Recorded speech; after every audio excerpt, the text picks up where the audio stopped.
has issued a flash flood warning for Wise County in north-central Texas until 11 p.m. Central Daylight Time.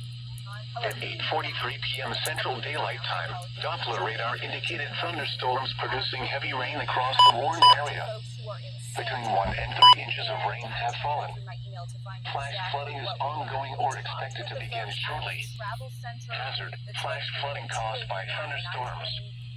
Source: radar. Impact: flooding of small creeks and streams, urban areas, highways, streets, and underpasses, as well as other poor drainage and low-lying areas.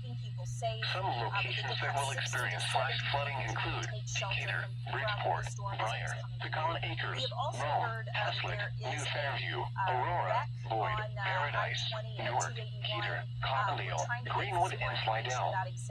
Turn around. Don't drown when encountering flooded roads.